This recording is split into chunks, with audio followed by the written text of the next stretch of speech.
Welcome to the Orlando Sentinel's interview for Lake Election Supervisor, which has incumbent Alan Hayes, a former state lawmaker who has been supervisor for the past 8 years, and challenger Tom Vail, who is vice president of the Lake County Republican Executive Committee and a former candidate for State House.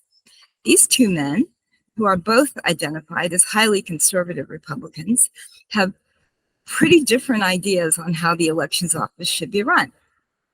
So today we are going to talk about their viewpoints and plans.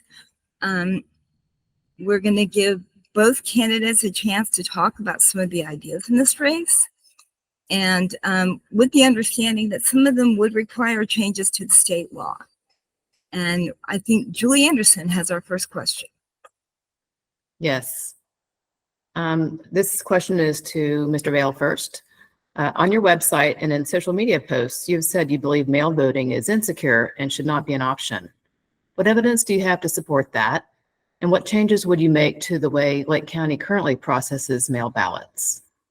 Well, first of all, everybody has known for decades that mail ballots are the easiest to cheat with, to stuff the ballot box with.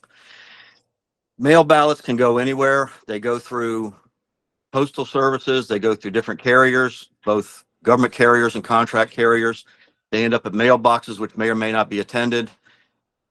I can't believe you're asking for evidence that's something that everybody has known for decades. I've got videos of Democrats saying how easy it is to cheat with mail ballots. Everybody knows this. I don't think I need to defend that at all. What changes would you make to the way Lake County processes mail ballot? Number one, we've got a problem with voter registration rolls. Okay, that's where this can start. We've got to have better cleaning of the voter registration rolls. People that have moved, people that have died, people that are ineligible for one reason or another, bad addresses. We've got problems all across the country, in Florida, all across the state, and in particular in this county. So that's the number one place to start. The whole procedure for mail ballots, probably there's little I could do except pull it back into the Supervisor of Elections office rather than using a contractor. That would provide a little bit more security. And then Mr. Hayes, how would you respond to that? Well, I would, like you, want to see the evidence of the insecurity, but I happen to know factually, and I don't have to deal in hyperbole and theory, I can deal in facts.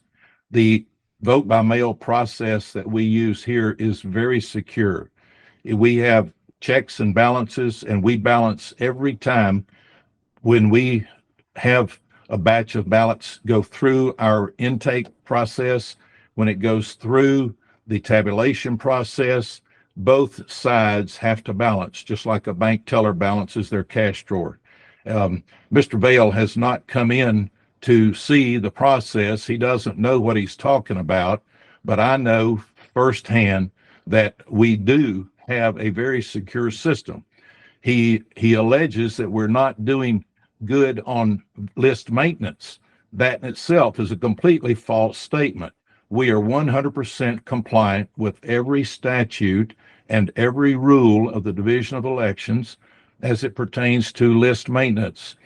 People need to understand that we live in a very mobile society. People are moving and moving and moving, and not too many of them have on their checklist of moving things to take care of, oh, we need to notify the Supervisor of Elections office. So yes, we do have forwarded mail. We have mail returned to us undeliverable because ballots cannot be forwarded by law. So they have to come back to us. So we know exactly what we're doing. We do it very well, and we do it with 100% compliance of all the laws and all the rules. Thank you. And I'd like to start this question with Mr. Hayes, and it's about money. Are you satisfied that the technology Lake County uses to tabulate votes is up to date, accurate, and secure? And does the county need to invest in any significant upgrades right now? I am very satisfied with the security of our tabulation system. No, the county does not need to invest significant sums of money for enhancing that tabulation because I have kept it up to date. The DS300 precinct tabulation machines that we're using in every precinct are the state of the art. They're brand spanking new from ES&S. That's one of the things that I have done faithfully throughout the entire 8 years I've been here, is we've kept all of our security measures. Security begins with the physical security of the building. It extends all the way through the security of our voter registration database and the security of our tabulation systems and the devices. One point we need to make here is at no time is any of our tabulation system connected to the internet. There are some people who would have you believe that that's not true, but there is no connection to the internet with our tabulation system at all. So, short answer to your question, no, ma'am, we're up to date already and very secure. Thank you so much. Mr. Vail, your response. So I'm not a fan of computer processing of all the elections in general. Obviously, it's a state law issue. It can't be changed by individual supervisors in the counties. There is evidence, and I don't have it in my hand to present now, that there are problems with that entire system. And rather than get into a long debate about it, it's what we have to use at present by state law. The state certifies the companies that we're allowed to use and the machines we're allowed to use. So we have to go back to one issue that always everybody seems to overlook. Every computer system, no matter where it is potentially hackable. And they're trying to tell us, and I'm not speaking of my opponent in particular solely. Everybody is saying nothing can happen to the election system computers. Defense Department computers have been hacked. There are ways to get into computers everywhere. I've got a background I've got a degree in information systems. So I've got a clue how this works. I've had an international business with servers between different countries and secure tunnels, so to speak, between countries. And we've had intrusions. So I know it's possible. Thank you for that answer. I have a follow-up. You've just recognized that the use of technology is required under current situations, but I know you're a big proponent of hand counts. Please explain why. And do you have a good sense of how much it would cost to recruit and pay the additional poll workers for tallies on election night? Because that seems to be one block to that idea. And we'll talk to Mr. Vail first about that. Well, first of all, you've got one system in place now, and you're talking about completely replacing it with an entirely different system. The state law, the way people think about things is this way. And to suddenly say, let's change it to something else, it's not really a apples to apples comparison. Obviously, it would take a lot of time to count ballots by hand, but that's what everybody else in the world does. It's happening everywhere. It's what we used to do in this country.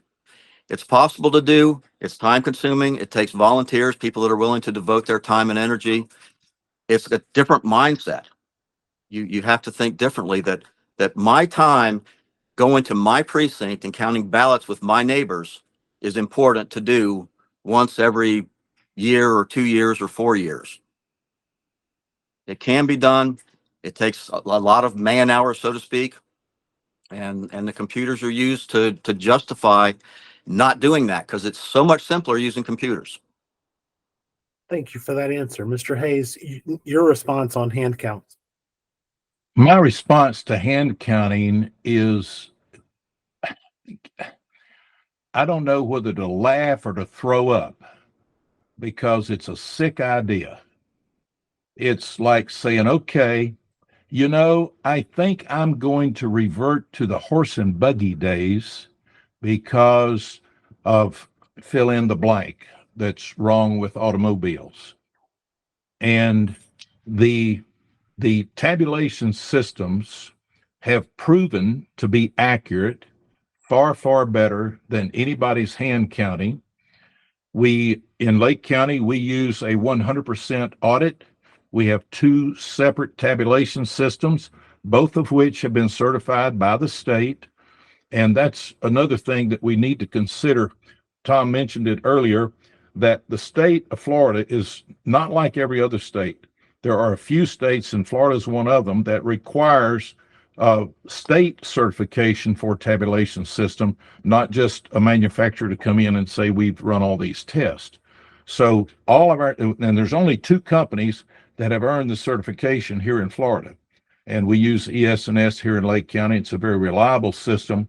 We have had the automatic audit system in place since 2022 election, and it too has proven the reliability of our tabulation system.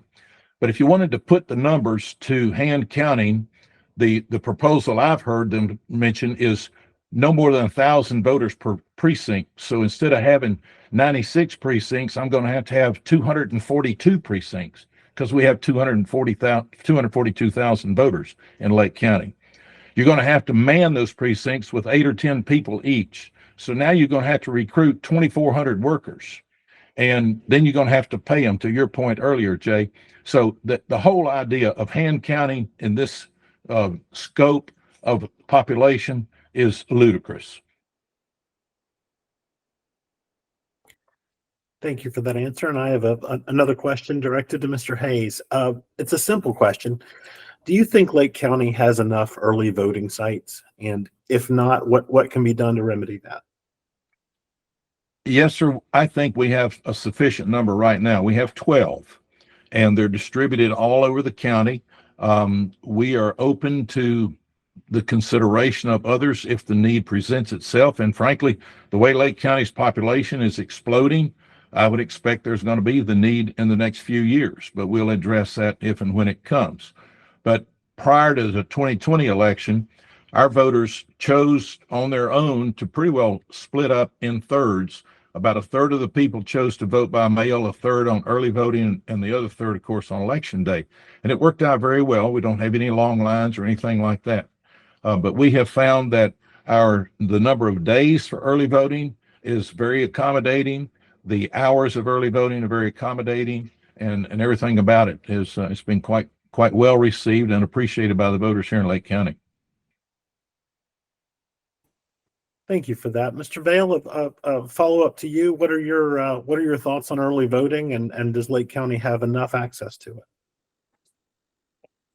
A lot of people call me a crazy person or a conspiracy theorist, but the fact of the matter is there are computer systems running our elections, private contractors doing all this. There's ES&S and their software, but there's a system that most people don't know about. It's called VR systems. They run a huge part of the whole election process. One of the things that they're doing is managing the voter registration rolls, the check-in at the polling locations. So when a person votes, there is a database record that they have voted. So we've got this whole big list of voters, the whole state, and they're marking when a person votes. So if we got a county like Lake County, we got 50% Republicans, roughly speaking, and we see how many of those are voting. There's somebody on that database watching that. It's public record. I can go get it, I think, from the supervisor of elections. I've gotten it from poll workers on site when it was happening. So if somebody wanted to cheat and stuffed a ballot box somewhere in some county, not necessarily Lake County, they could see how many votes they would need to offset.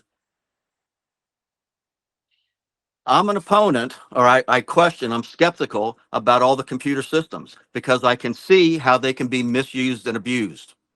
That's the problem. It's not that everything is being misused and abused all the time, but it's an open door for cheating for bad actors, and they know how to use it. So I'm an opponent of all the computer systems in general. I'm an opponent of early voting, and I would like to see mail balloting limited, restricted to absentee ballots like it was in the past. Okay, Mr. Vail, you have also suggested that supervisors be required to take seriously any report that a voter might not be eligible from anybody who decides to report that. Would you, if elected, implement this philosophy in Lake County? And how would you prevent it from being abused? First of all, We don't want ineligible voters voting, ineligible people being registered to vote. Okay, right now we're having non-citizens being registered to vote in Florida. I've got evidence of that in my hand. Our state is certifying those people, and I've got one that's from Orange County. It's not in this county, but it's someone that I have a connection with secondhand. So I know this is happening. We've got to look at the voter rolls, and we can't just rely on a contractor somewhere else running a computer program. There has to be people here in this county looking at it, eyes on, hands on, and saying this person is eligible or not. Florida has a big problem with people who don't live here all the time.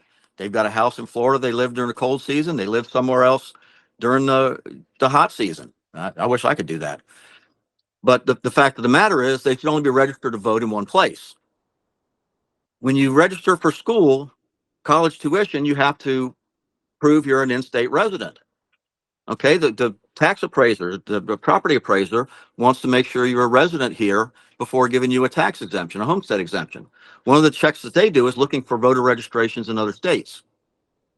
We can do a better job here, and that's what needs to be done. Any evidence that comes in should be evaluated. I'm going door to door talking to voters. I've found people that have moved 10 years and they're still registered at that address. People that are dead 3 years still registered at that address.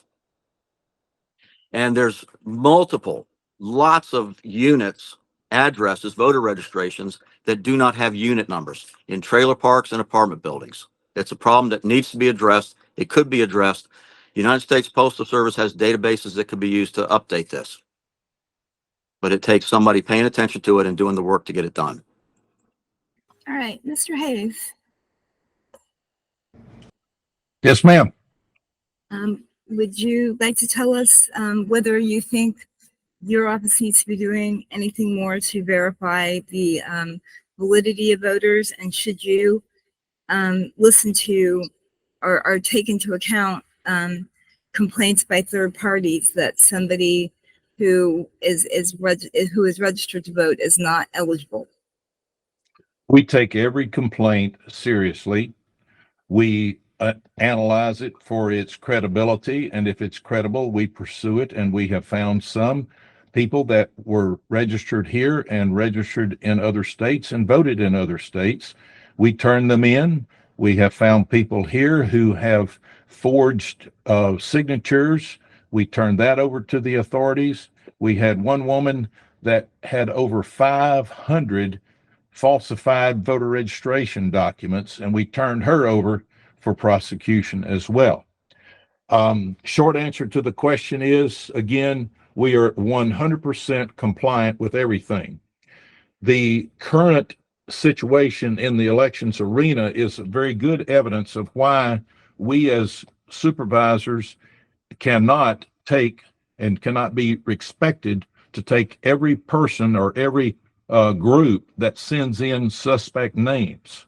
It would just be completely uncontrollable. And so, no, state law, again, which we're compliant with, says that our suspects must come from a governmental agency.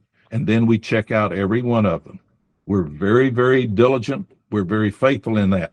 The citizenship verification is not in the hands of the supervisors. Citizenship determination and validation is done through the Division of Elections in Tallahassee. So again, we are 100% compliant with every single thing. Mr. Hayes, let's talk about voter preferences. In 2020, during the pandemic, only 24% of voters chose to visit the polls on election day. 43% voted early and 33% voted by mail. In 2022, election day voting did increase to 45%, but a majority of voters still chose to vote by mail or at an early voting site. How do you think voters would react if those options were taken away? My phone would be exploding with angry outbursts of many voters, and it would be well deserved. And not only the being denied the early voting privilege, not only being denied the vote by mail privilege, but being expected to stand in lines that are probably half a mile long on election day. It's completely absurd. You know, Florida is inarguably the model for elections administration for the whole nation. In 2000, we were the laughing stock of the world. but the supervisors at that time worked with the legislature, and we put together an outstanding system of elections administration. There is none finer anywhere in this country. And we don't need people who don't know anything about elections administration trying to come in and change it. I've even taken that message to Tallahassee, delivered it straight to the legislators, and I said, you know, before you start tinkering with our election laws, consult with us, the elections professionals. Having been there as a legislator myself and knowing how little I know about election administration as a legislator, and now then on this side of the fence, knowing how much I didn't know then and how much I do know now, I feel very safe in telling those legislators they need to check with us before they start messing with it. And for goodness sakes, don't take the opinion of somebody out here that has a bunch of theoretical stuff that could happen, might happen, but yet hasn't happened, and they don't bring you any evidence of credibility that it did happen. So again, this is the model of how to run elections for the whole country. And anybody that would tell you differently doesn't know what they're talking about. I'll be that bold. Mr. Vail, how do you think voters would respond if early voting and mail-in voting were taken away? Well, I'm sure some people will appreciate the convenience. But see, again, this goes back to what I said before in an earlier question. It's a matter of mindset. We have huge precincts. We've got a precinct in Lake County with, I think it's 11,000 voters. And we've got some precincts that they double up at one polling location. So these people would have to stand in line. This is the false argument. If we broke it down into smaller precincts, we wouldn't have the long lines. It's a whole change in mentality. So I want to tell you something straight out. Florida is not the gold standard for elections. It might be better than other states, and it's a whole lot better than a lot of other states. But there are faults and flaws in our system that need to be corrected. Every sheriff in the country is going to tell you to put a deadbolt on your door because it's for security. It's to make things better and safer. What's happening with our election law across the country is they're gradually opening little doors for more and more cheating. The mail balloting is the biggest part of it. They've changed the terminology. It's no longer an absentee ballot. It's a vote by mail ballot. That's where it starts. It starts with how people think. If you think you've got to have computers, then, oh, we can't do hand counting. It's impossible. It's an investment. It's an investment of people's time and energy. It's a different way of thinking. And I'll tell you something else. This country belongs to us, we the people. The citizens of the country own this, not the elected officials, not the bureaucrats. And for elected officials and bureaucrats to say, we don't want to hear from citizens, those are the people that need to be removed from office, whether they're elected or employees. Thank you for that. And Mr. Vail, I do have a follow-up that really speaks to what you were just saying. You mentioned voting legislators out of office and things such as that to be able to change the system. What are the measures that the ideas that you have that you think could be implemented right now without changing state law? Supervisor of elections has two main jobs, running the election and running the voter registration rolls. I've already talked about cleaning the voter registration rolls. That can be done. It can be done easily. We need to look at all sources, not just official government sources. That was done by the state legislature at the request of supervisors of elections to make their job easier so they don't have to listen to citizens.